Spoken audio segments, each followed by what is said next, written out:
you're Dr. David Lehman. Yes, sir.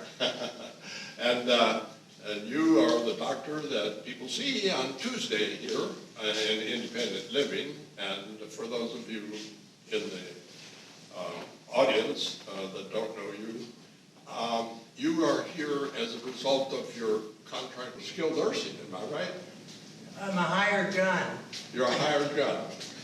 So I started working in the nursing home, and then years ago I was asked if I could do a clinic here because so many people that live here have trouble with transportation.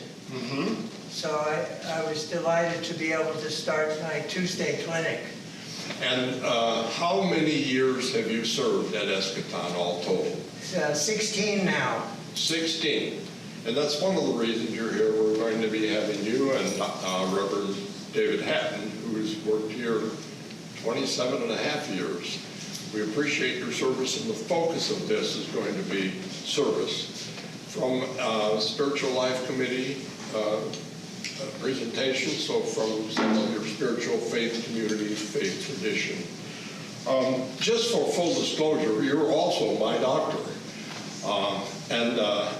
But leave your clothes on. Yeah, okay. You know, something I've learned from you as a doctor, that you're an old timer, you know a lot of things and a lot of people in the community, and that's very helpful when you make referrals. You're funny. You know suffering, and we're going to talk about that later, and you face death, and we're going to talk about that later. So you really do, I've learned, understand, and you care. I'm happy to have you as my doctor in that way. You're Jewish. You were raised in the synagogue. Your parents are Jewish. You went through bar mitzvah, is that correct? Yes. And were your parents active in the synagogue? My mother was, and she actually headed up a whole bunch of Jewish organizations in Pasadena. And she edited the temple paper, and yeah, she was quite active with the Jewish community. Good, good. And so that was, you experienced that through her. And your dad? My dad, not so much. Not so much. If I remember right, you said he was a doctor. Yeah. And then he didn't particularly like it. He didn't like it. He didn't like the fact that anyone could call you at any time of day and you had to come running. Mm-hmm. Yeah. You have a strange path to medicine. You went through chemistry first, and you went to Germany. Tell me just quickly about your friend Helmut and how you ended up in Germany. Well, I enjoyed chemistry in high school. I thought I'd be a chemist, and I went to Cal, and I did really well in chem class my freshman year, so I was in a special summer seminar. And one of the guys in the seminar was a guy named Bill Hazeltine, who's a genius, who went on to become a professor at Harvard. But I thought, compared to this guy, I can't be a chemist. I'm getting stupid. So I thought I better not be a chemistry major. And my parents had gotten divorced, and I was kind of lost. And summers in Pasadena, I'd worked for a guy, Helmut Leute, at Caltech, a chemist. And so I thought, well, I had studied German because of chemistry. So I decided my junior year, I'll just go to Germany so I can see my friend Helmut. I remember the interviewer asked me, David, why do you really want to go to Germany? And I said, well, I want to go visit my friend Helmut. And he said, fine, that's a good reason. So he kind of filled in for my parents who were missing for me psychologically at that time. Your parents had divorced. Yeah. And you had this kind of empty spot. And Helmut kind of filled that empty spot. Yeah, he and his wife did a good job. That's wonderful. And you went to Germany, you studied German literature. Right. So then somehow you wanted to be a doctor then. Yeah, well, my dad was a doctor. My mom was a hospital dietitian, but she also had a master's degree in English. Ah, interesting. So I've kind of inherited the two genes. I get it. So unfortunately, one of my professors told me my work was too erratic. I should major in something else other than literature. So, okay, I'll go into medicine. So, And that made my mom happy. chemistry, German literature, UCSF medical school. Right. Any trouble getting in with that kind of background? Yeah, when I started out, I was told they were looking for liberal arts majors because they wanted people of diversity. But then I remember in one interview, the guy said, well, we don't like people like you because right now you're doing your one science class a year and it's a nice diversion, but you get to med school and it's science, and you get tired of it and you drop out. So I didn't get into that school. Okay, you obviously became a doctor, and you also have a specialty. Yeah, I do internal medicine and rheumatology. Rheumatology, okay. A lot of Jewish people in rheumatology for some reason. I don't know that one. You don't know what that's about, huh? But that's true. No, but a lot of people I knew in med school and in training after that my Jewish friends were doing that. And Well, that's interesting. I found it a very intriguing specialty. I studied that after medical school. Right. And we're going to hurry through a little fast, because I want to talk quite a bit about your time here and your service here. This whole presentation is sponsored by the Spiritual Life Committee, and we're emphasizing service. Right. In that. You had 18 years in private practice with 7 other folk. Yeah, when I came here, I joined Dr. William Bush in a group called Consulting Internists. And we did a lot of hospital consulting before all the specialists came to town and took over that job. Yeah, that's probably another story. So it was a very exciting time. My partners were wonderful. I was just very happy guy. And then that kind of broke up, and you went private practice, is that correct? Well, that was private also, but then I left the group and now I'm by myself. Mm-hmm. Then in 1995, something happened. Yeah, I went in for a hernia repair and then was stricken with that flesh-eating bacteria that was prevalent that year. Flesh-eating bacteria. Right. You know, when I first came here, I learned about that, and my first thought was, well, why is Dr. Lehman's medical history so public? Why was that such a public thing that people knew that about that? Usually stuff is private. Was there other people that had it?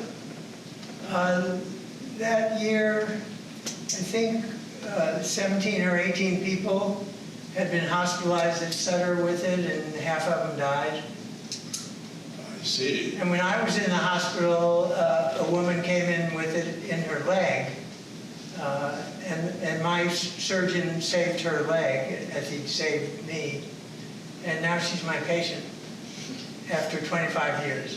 Wonderful, wonderful.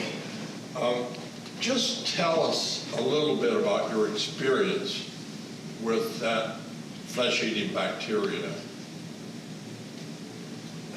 Well, I just felt exhausted after the surgery, and then my wife said, you know, David, something's wrong. You haven't eaten since your surgery, you're just lying around in bed.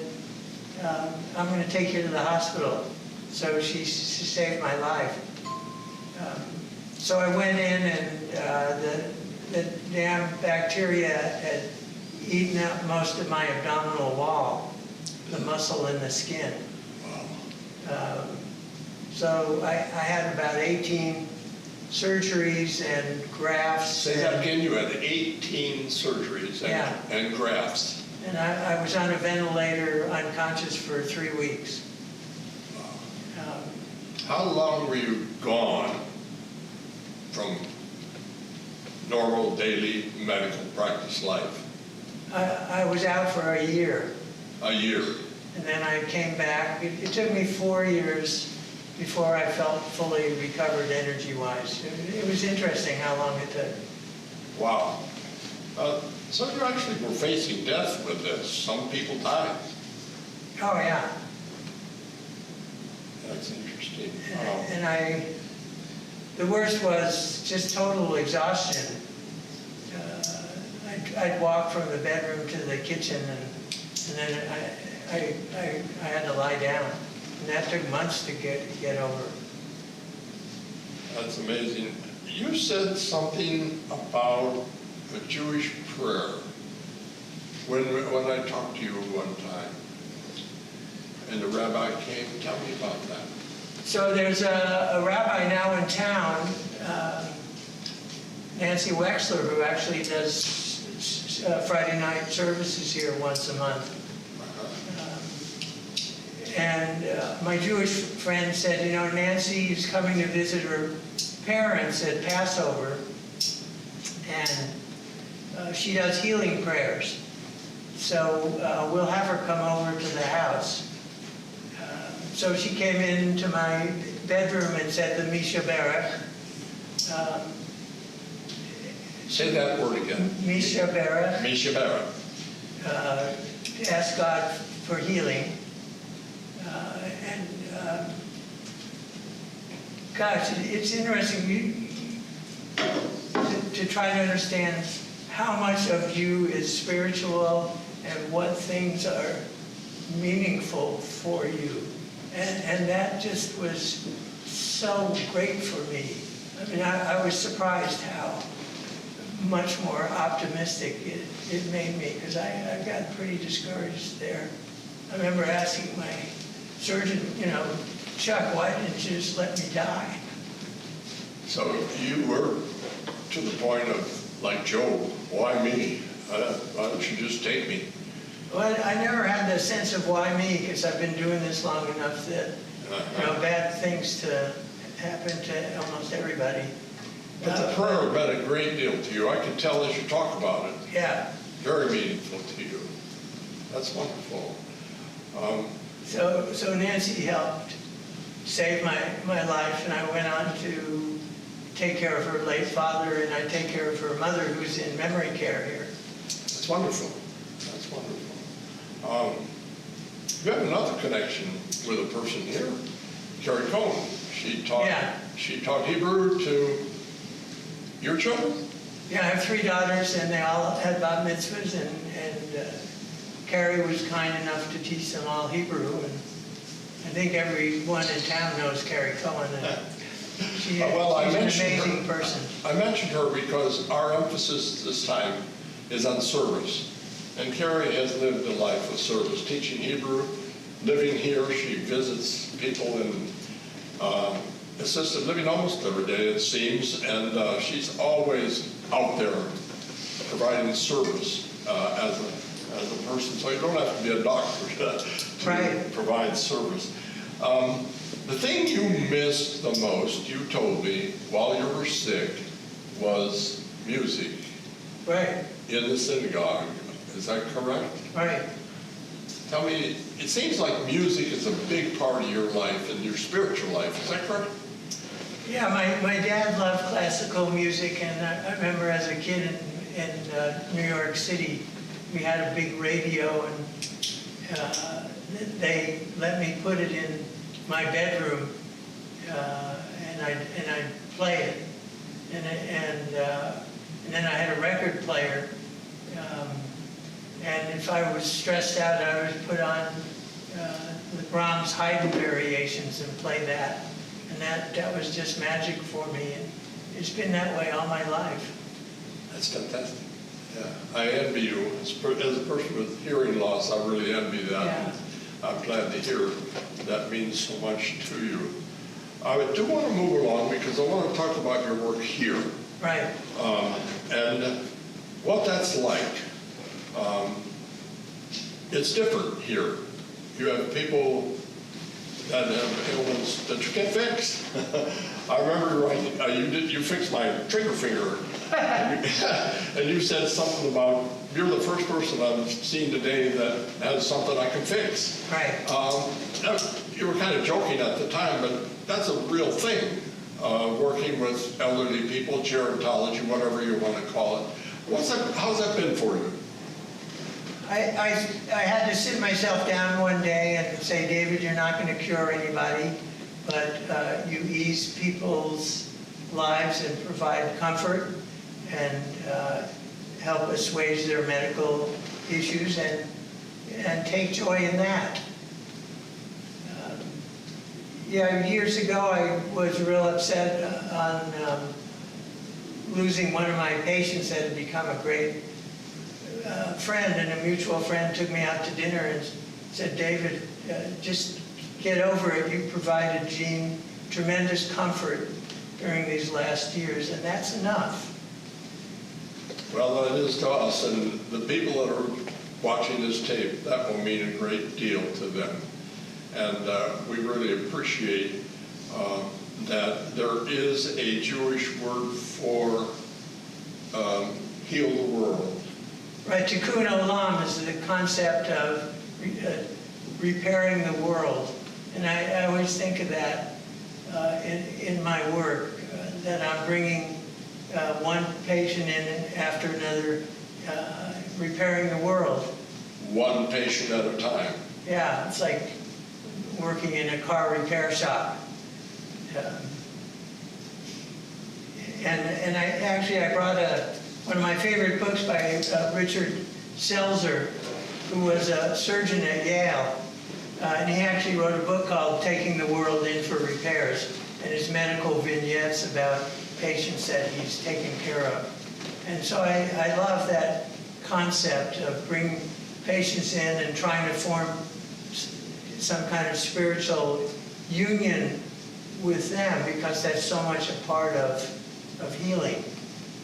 So you actually do work through your grief with your patients when they pass away. I remember when Pennington passed away. She was a friend of yours and mine, and you were suffering. You were experiencing some grief. How do you deal with that? With difficulty. Because I go to funerals sometimes and people say, well, how nice of you to come to pay your respects, as like I'm a different kind of creature that's not grieving. And I find it difficult to understand that no, I haven't kept some sort of clinical distance.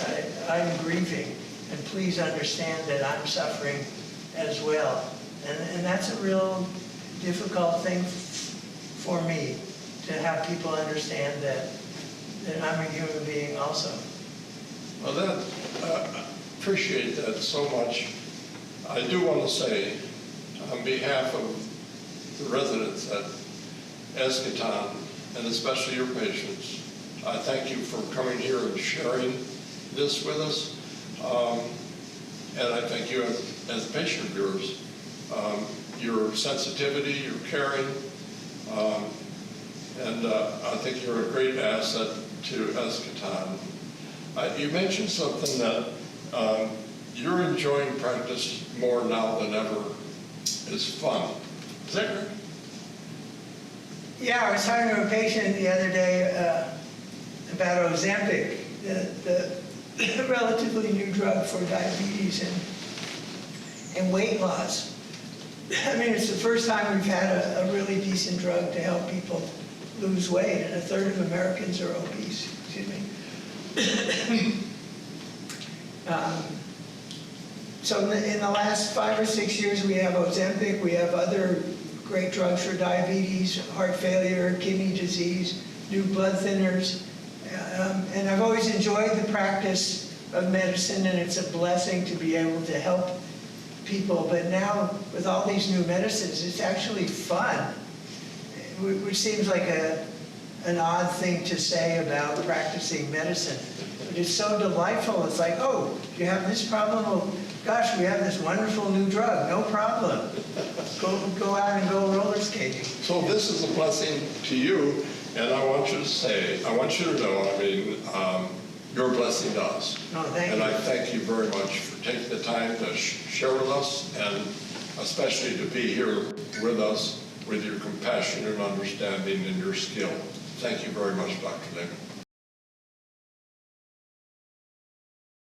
Pastor of the Village Community Church here at Eschaton. I welcome you. You've been working as the pastor of Village Community Church how long?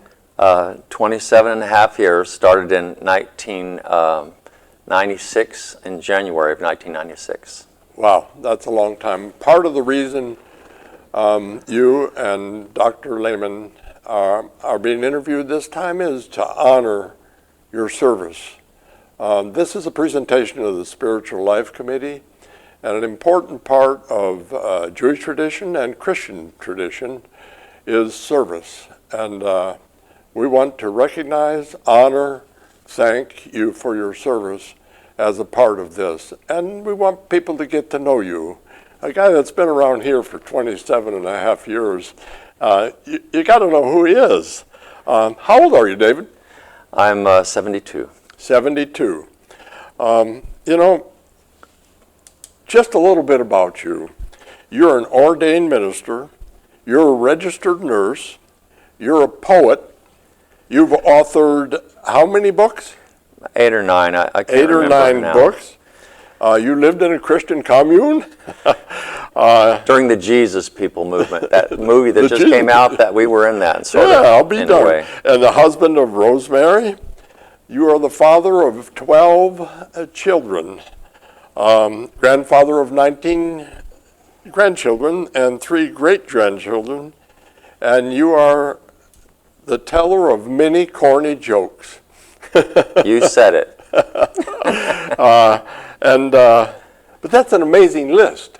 You've done a lot of stuff, and appreciate that. You started on your father's lap with him reading poetry to you, isn't it? Well, he read the Bible to me. My dad was an electrician. He finished high school but didn't get any farther in education. He wanted me to have a good education, but he started with the Bible. Then he would read from 101 poems, a famous poem book. It's an old book that had 101 poems, and he read them over and over again. It got into my blood, and I couldn't help but write poetry. And can you even make a guess of how many poems you have written over the years? About 750 or something like that. That's an amazing number. If you said 70, I'd say that's an amazing number. 700 and some, that's fantastic. Later, you're going to read for us a poem about the church here called Church on the Dock. Yeah. And let's make sure we get to that. Okay. You were raised in a fundamentalist church. I really was, but I had a big experience. Like I said, during the Jesus movement, I was in a commune. That sort of like expanded my ideas on things. Well, I had a good Bible college education, but it expanded my ideas on how God works. So then I went with Youth with a Mission to Canada. I really wanted to make it to France, because I had French in my background, and I learned how to teach in French up in Quebec. Mm-hmm. I had Bible studies and things like that, but never made it to France. Well, before we get to that, you met Rosemary in college. Oh, yes. In one of the funny fundamentalist schools, I met Rosemary. And if people don't know, Bob Jones University is maybe one of the most fundamentalist, or also they have jillion strict rules, and one of them you couldn't get married. We could not until I was 21, and I just fell short about a month and a half or something like that.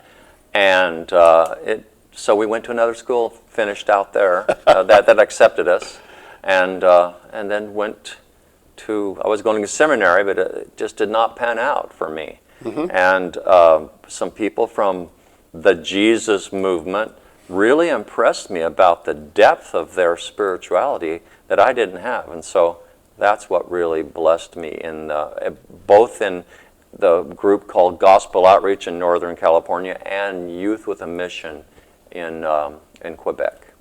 Okay, there's a lot in that, but we're going to skip over most of it because we only have 20 minutes, and I do want to spend a fair amount of time on your right here at Eschaton. You became a nurse. You went to nurses training. Yes, to raise to support those kids, which we kept having. Yeah, 12, all with one wife, Rosemary. Right. That's something. Have a good thing going, just keep it going. Oh, I tapped it. Okay. So you were in the Bay Area, and you came here partly because it's less expensive to live here. Well, we had to find a home that could fit our family, our growing family, and just at the time, man, when things were still low down in Sacramento, we bought for $80,000 a house that could fit us on 3.5 acres, and sold a condominium down there that really helped us on our down payment. It was wonderful. Yeah. Okay, now this brings you to Sacramento. Yep. And it brings you to here at Eschaton. In Reader's Digest version, how did you get, you were working as a nurse, supporting your family, and you somehow got involved in a church. Tell that story a little bit, how you ended up here. We wanted our kids to have a good church, and the Lord just told us this is it. And so I stayed at this Wesleyan church. I didn't know much about the Wesleyan church. John Wesley I did, and I really liked his social emphasis. So we started that church, and then all of a sudden the Lord tapped me on the shoulder, I want you to minister. And nursing was my thing. I was in the ER at that time. And so I said, okay. So I started the process of going through ministerial, working towards ordination. In their, process, they have classes you can take online and things like that. And then the pastor of, it's not too far from here, it used to be called Arcade Wesleyan, now it's Faith Legacy, said, let's stop right there. Let's stop right there again. Okay. Wesley Church became Faith Legacy Church. Yeah, and that's very important because they support this. This is the sponsor of Village Community Church's Faith Legacy Church. It's gone through several pastors. I've stayed here, but it's gone through several pastors. But Phil Stevenson, who is just now retiring, same month as me, from Eschaton, he's retiring from the district as a superintendent. He was driving by and thought, I wonder if they want a church in there. Came in, drove in, and said, who can he talk to? Activities director was named Nancy at that time. I can't get her name. But Gay Rudell was here at that time. Many people remember Gay. And she left later and then came back. And so I've known her for a long time. But Nancy left maybe 3 or 4 years after that. Anyway, they said, oh, the Religious Concerns Committee was just at this time asking about having a church. You mentioned the Religious Concerns Committee. Well, it's now the Spiritual Life Committee. That's the same thing as the Spiritual Life Committee. Yes, that's right. That is, this program is about. Yes. So, okay, go ahead. And so Nancy said, this is an amazing thing because we were just having a meeting. I was in the meeting, and we were just having a meeting about having a church in Eschaton. And so we'll give you maybe a 3-month test starting January. So I said, yeah, I'll work with it. And we had another ministerial student. I was a ministerial student, and the other fellow was a ministerial student, much older than I was. And he couldn't do it. And so I took over the whole thing and tried to get people to come in to help me. But they never did check on like a probation period. They said there was, but I'm still waiting, and I'm retiring now. They haven't had a probation check. Did you conduct the first service, or did Phil? Well, Phil actually conducted the first service, and then I was basically a song leader and things like I'd done song leading before, even though I don't know music. My wife played the piano. She's always been the pianist here at Village Community Church, and then his eyesight was bad, and he was also dropping out of the ministerial program, and so I took over. I see. And that was only about 2 months in. I understand 45 people attended the first service. 45 people in the music room. We were a tight little group in that room. I can imagine.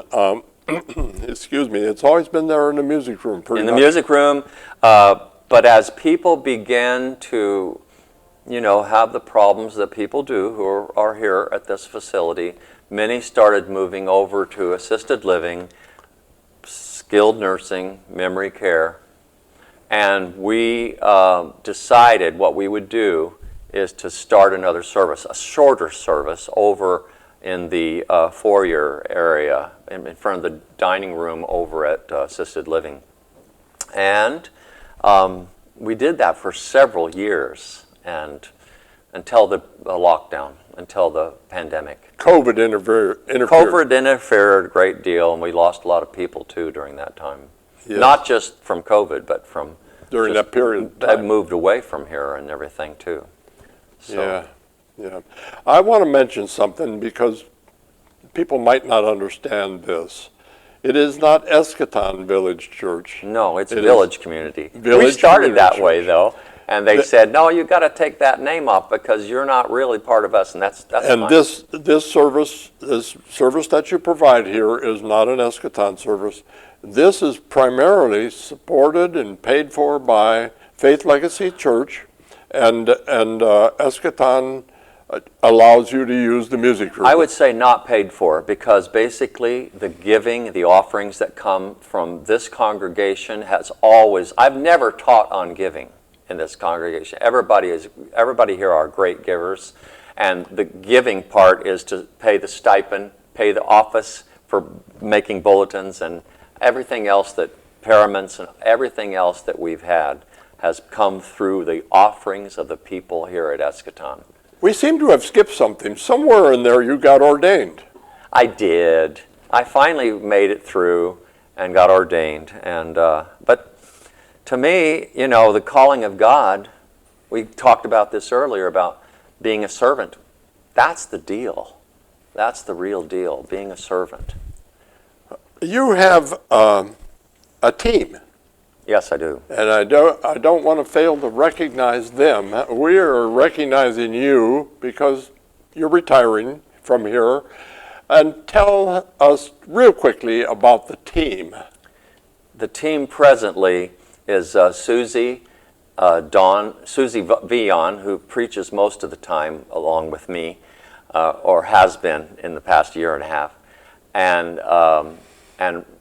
and Dawn Valerio, who preaches once in a while. She is a local a local certified minister with the church, with Faith Legacy. She basically leads the music. She leads the music, but she can also minister sacraments.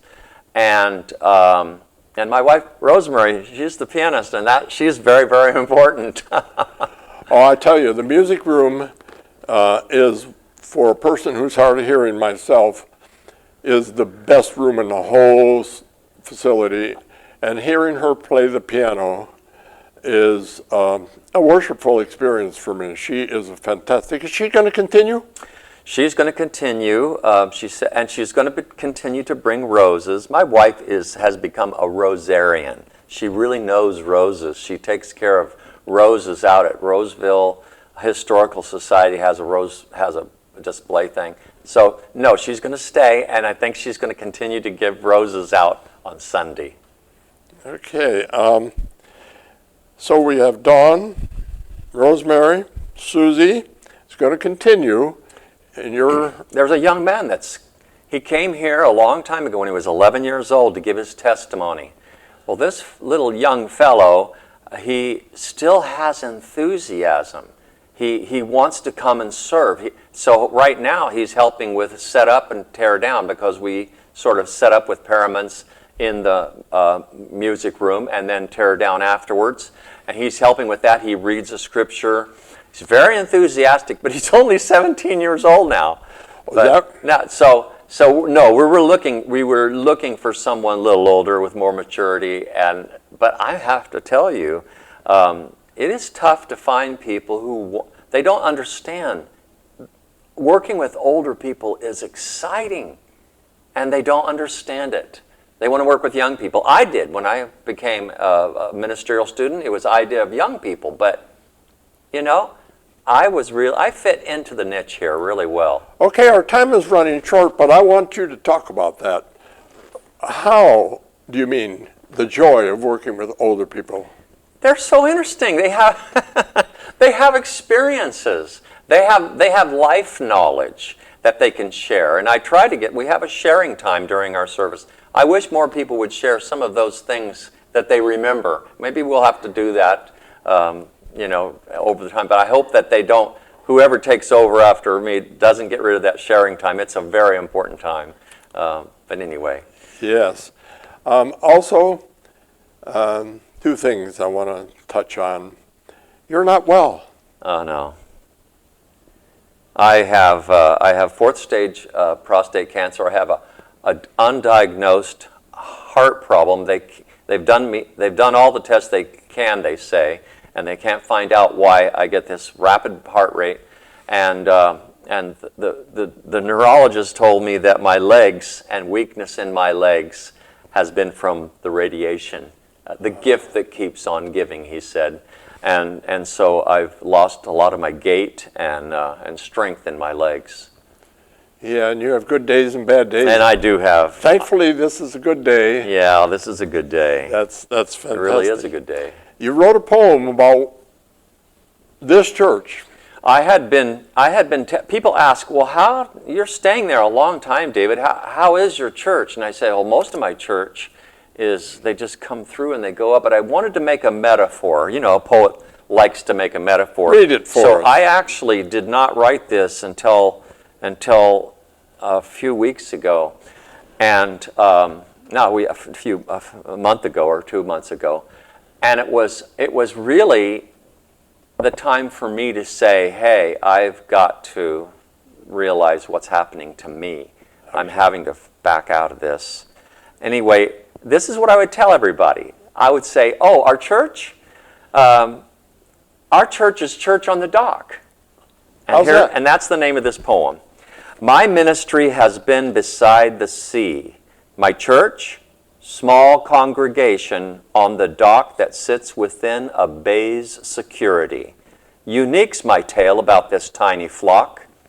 The shipping firm provided us a place, a podium, as pulpit where I preach, nice chairs, a grand piano played with grace by my sweet spouse, best judge of how I teach. Surrounding us, an ancient village thrives, whose residents we bid come worship there. Old couples, widowers, and widowed wives sit down and set their luggage near the chair. Between my weeks of sermons comes a ship, and one or two grab bags and leave their seats to board the vessel for its destined trip. When more come fill their spots, the scene repeats. I miss those friends, but as my wrinkles grow to match the life-worn faces of my flock, my bags rest by the pulpit, for I know I'll join them soon when I have left the dock. That's fantastic, and that says so much, and we're going to end there except for me to say thank you. Thank you for your witness. Thank you for your faithful service to Eschaton. We appreciate it so much, and we just wanted to have this time to recognize your service to Eschaton and thank you for it. Thank you, Pastor David.